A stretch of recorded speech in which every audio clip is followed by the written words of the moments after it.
ये हमारा खाता खुला, ये जीवन है जो खाता खुला है तो मिला है, इसलिए इसको लबालब भरो, इतना भरो कि एक साल में एक पासबुक बदलनी पड़ जाए। जय जय श्री राम। धारणा फरमा। आगे सुखदेव जी की पावन जन्म की कथा आती है। श्री सुखदेव जी महाराज की। ये सुखदेव जी कौन है? कहते हैं शंकर भगवान पार्वती जी ने खूब तपस्या की, भगवान कृष्ण प्रसन्न हुए, वरदान बोले महाराज ऐसा करो आप बेटा बन के आ जाओ। भगवान कृष्ण स्वयं शिव जी के यहाँ बेटा बन करके आए सुखदेव जी के रूप में। एक कथा और है, शंकर पार्वती ने अमर कथा के द्वारा तोता को प्रकट किया है। ये कथा आप लोग प्रचलित में जानते हैं। अमर कथा हुई है 1 महीने तक, रक्षाबंधन की गुरु पूर्णिमा से लेकर के रक्षाबंधन की पूर्णिमा तक। पार्वती क्यों कथा सुनी है? बोले इसलिए सुनी कि पार्वती को भ्रम हो गया कि मैं मरूंगी। और भी थोड़ा सा मैं संक्षिप्त करके चल रहा हूं।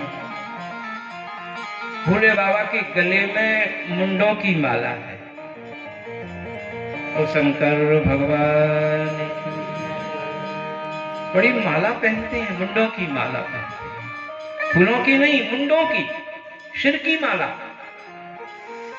तो नारद जी ने कहा पार्वती जी आपको कोई बात नहीं मालूम है और मैं बताऊं? बोले बाबा बताओ।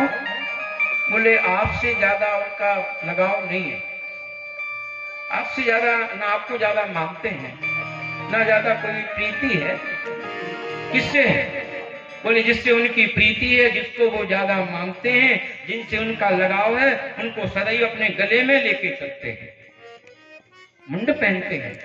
बोले देखना आप मुंडों की माला है, स्त्रियों की माला है, उनके माथे पर बिंदी लगी हुई, कानों में कुंडल है, ओठ पे लाली लग रही है, मांग भरी हुई है।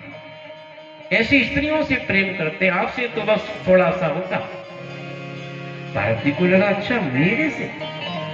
शंकर जी आए, जैसे ही पार्वती जी ने देखा सामने तो मुंडों की माला थी।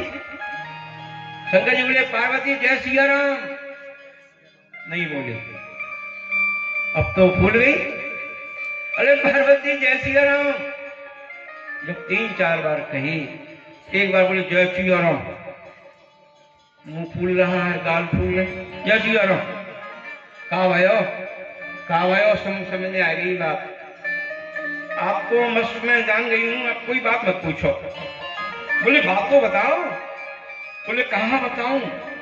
आप मुंह से सच्ची प्रीति ना करो, जिनसे आप प्रीति करो हो उनको संग में ले जाओ, मुंह छोड़ के चले जाओ, मैं यहां पर ही हूं।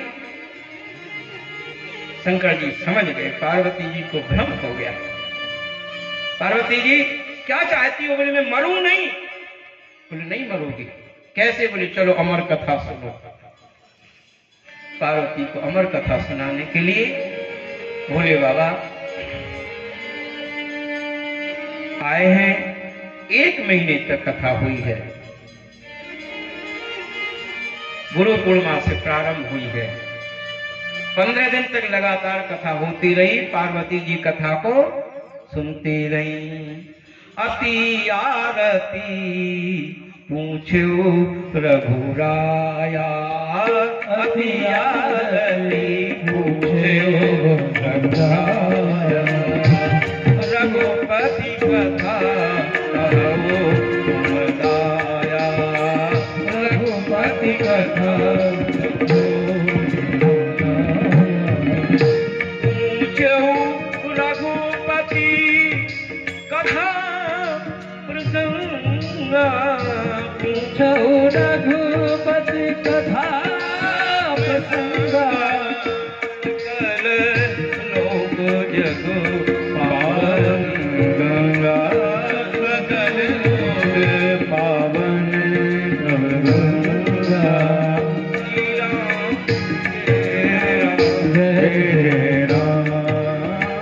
श्री राम जय राम जय जय राम श्री राम जय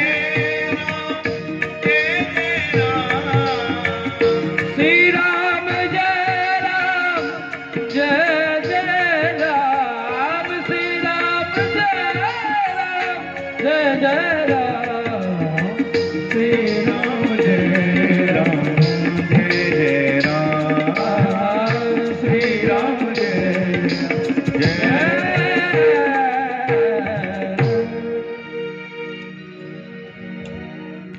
पार्वती कथा सुनती रही। बोले बाबा समाधि में परम वैष्णव है, समाधि में कथा सुनाते हैं। समाधि का मतलब क्या है? एक संतों का भाव है। समाधि का मतलब है मेरी माताओं, मेरी बहनों, मेरे भाइयों, एकाग्र भाव से संसार की तरफ मन न जाए, ये है समाधि। जब कथा में आ जाओ तो फिर बहू कुछ भी करती रहे, चाबी भूल के आ गई हो, संक्रांति का लड्डू छोड़ के आ गई हो, कोई बात नहीं, लेकिन उधर मन ना, कथा में मन रहे, ये है समाधि। 15 दिन तक लगातार पार्वती कथा को सुनती रही। 16वें दिन निद्रा आ गई। कहीं कथा में कहीं नींद ना आवे तो कहते हैं कथा में नींद आती। एक सज्जन आए कथा में तो उनको थोड़ा सहारा मिल गया, तो सहारे के सहारे में नींद का भी सहारा मिल गया।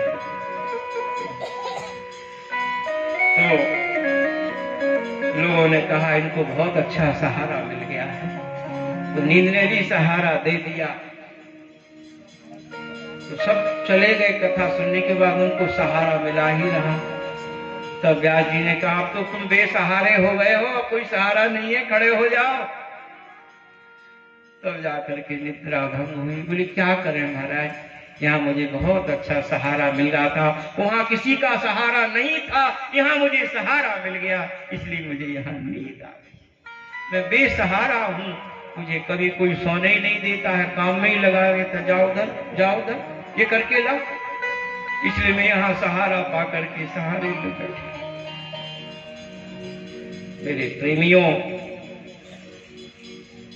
पार्वती की निद्रा आई तो तोता हुंकार भरने लगे। कहते तोता तो निकल गए थे, एक विगलित अंड छोड़ गए थे, उस अंड में से विगलित जीव पैदा हो गए, तोता का स्वरूप प्रकट हो गया और उन्होंने लगातार कथा सुनी। पार्वती के स्वर में स्वर मिलाकर, अलग स्वर नहीं था, अलग स्वर होता तो कथा रुक जाती, कथा पूर्ण नहीं हो पाती। जो स्वर पार्वती का था, मेरी माताओं, महीना पूर्ण हुआ। भोले बाबा नाम संकीर्तनम यस्य, ये भागवत का अंतिम श्लोक है, 12वें स्कंद का अंतिम श्लोक। प्रणाम करने लगे। नाम संकीर्तनम यस्य सर्व पाप प्रणाशनम, प्रणामो दुख शमना, तम नमामि हरिम परम परम। तम नमामि हरिम परम बोले, पार्वती की नींद खुल गई। क्या महाराज आपने तो नमामि परम हरम कर दिया, बाल लीला नहीं सुनाई, कृष्ण जन्म नहीं सुनायो, माखन चोरी और रासलीला, मटकी फूक कुछ नहीं सुनाया। पार्वती कहा नहीं हो, बोली नहीं हूं, कथा नहीं सुनी, बोली नहीं सुनी। क्या भयो, कहा भयो, नींद आएगी और कहा भयो, तुम्हारे स्वर में स्वर बराबर मुझे मिलता रहा। कौन? बोले बाबा ने देखा तोता कथा सुन करके विगलित हो रहे, जिनके रोम रोम खिल रहे थे, आंसुओं से, कृष्ण भक्ति से सराबोर हो गए, सजल हो गए। मुरारी बापू इतने भक्ति में डूबे रहते हैं, कहते हैं कि उनके नेत्र हमेशा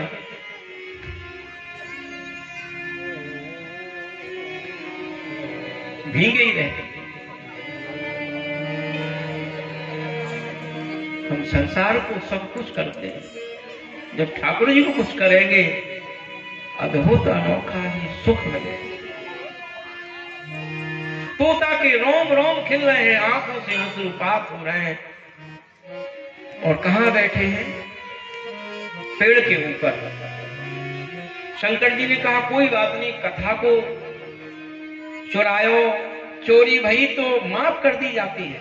देखो चोरी का अपराध तो क्षमा कर दिया जाता है, अगर चोरी में कोई और बड़ा अपराध होता है तो उस अपराध का दंड जरूर दिया जाता है। अरे तोता तुमने चोरी की है कोई बात नहीं, लेकिन अपराध क्या किया?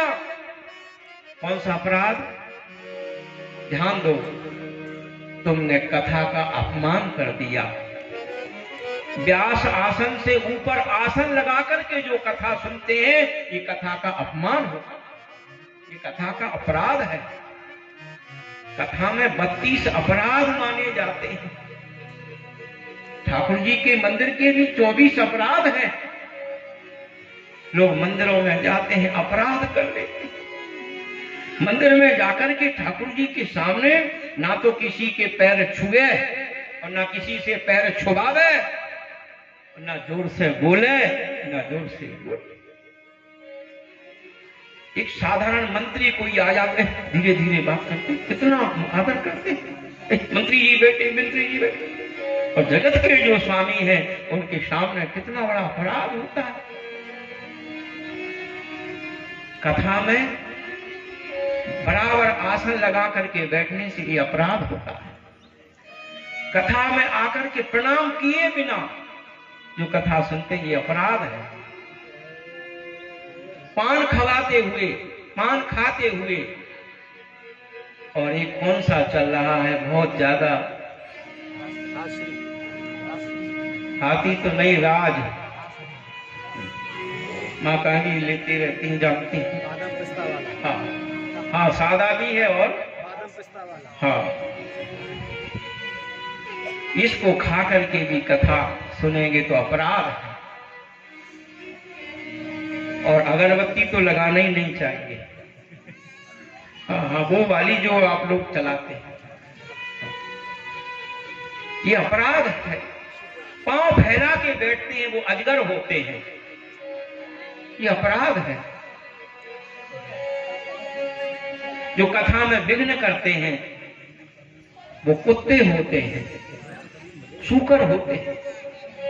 जो दूषित प्रश्न करते हैं, जो दूषित विचार रखते हैं, हाँ मालूम, कैमरा वाले, ठीक है, जो दूषित विचार रखते हैं, दूषित विचारों का बखेड़ा फेरते हैं, ये गिरगिट बनते हैं। गिरगिट वही बनेगा जो दूसरे के कार्य को बिछलाएगा। कुत्ता वही बनेगा जो कथा में भय भय करेगा, कथा होने ही नहीं देगा। कैसे हो पाए? अरे सर, हम एक गांव पहुंचे, 30-40 लोग इकट्ठे हुए, 20 लोग तक के काय को कथा हो जाएगी, नहीं होने दे, होने ही नहीं दे। ऐसे दृढ़ संकल्पित, नई कथा नहीं होगी। क्या रखा कथा में, क्या विचार, मुझे बड़ा स्मरण है। देखो कैसे लोगों के सिद्धांत है, भगवत कार्य को होने में ही बाधक हैं, जी जान से लगे हैं कि नहीं, ऐसे हो ही नहीं है। 2, 4, 5 लोग कराने वाले थे, उनकी संख्या कम पड़ी, जय जय श्री राम, कथा फैल हो गई। धर्म के कार्य को, भगवत कार्य को अगर विघ्न करोगे, निरुत्साहित करोगे, तो ये अपराध बन जाएगा। कोई कर रहा है तो बहुत अच्छी बात है, अरे बाप ठीक कर हमसे जो बनेगा हम भी खूब सहयोग करेंगे, हम भी आएंगे, सुनेंगे, तुम्हारा सेवा करेंगे। गुरु शरणानंद जी हैं धाम वृंदावन में, रमण रेती में, जिनके पास 2 हाथी हैं और ब्रज के निधि हैं आजकल, बड़े अच्छे संत हैं, उनके यहाँ कथाएं होती हैं। एक बार इस दास को भी उन्होंने सौभाग्य दिया, उनका क्या हमने भाव देखा, वो कहने जा रहे हैं। मुझे कोई अपनी ऐश्वर्यता नहीं बतानी है। कहते हैं उनकी कथा में जब लोग आते थे तो लोग दरवाजे पर खड़े हो तो उनके जूता चप्पल को हाथ से निकालते, लाओ लाओ लाओ, जाओ कथा, जाओ कथा, जाओ जल्दी लाओ, जाओ कथा शुरू हो गई। और बोरियों में रख करके नंबर से रख दे, जाओ जाओ, आप बेफिक्र रहो, जाओ, कितनी कीमती हो, कुछ भी चप्पल हो, नंबर से मिले।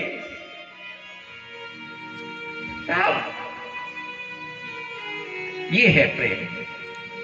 जीवन में धर्म का कार्य हो रहा हो तो उसको सहयोग करो, विघ्न मत करो, बखेड़ा पैदा मत करो, विडंबना मत करो, अपनी चतुराई मत दिखाओ, अपना अधिकार मत दिखाओ, अपनी बुद्धि का प्रयोग मत करो। अगर करोगे तो इससे बड़ा और अपराध कोई नहीं। जो तुम्हें बुद्धि मिली है, जो अधिकार मिला है, एक दिन वो समाप्त हो जाएगा, वो रहने वाला नहीं है। और जो तुम्हें बुद्धि मिली है, जो तुम्हारा संस्कार है, धर्म का कार्य में सहयोग करोगे, तुम्हें और आगे बुद्धि बढ़ेगी, तुम आगे और बढ़ोगे। जय जय श्री राम। तोता, तुमसे अपराध हो गया है, तुम्हें दंड दूंगा मैं। तुमने व्यास आसन के ऊपर आसन लगा करके कथा सुनी। हनुमान जी से भी अपराध हुआ है, चलेंगे शांति से, घबराना नहीं, अपनी मंजिल पूरी करेंगे।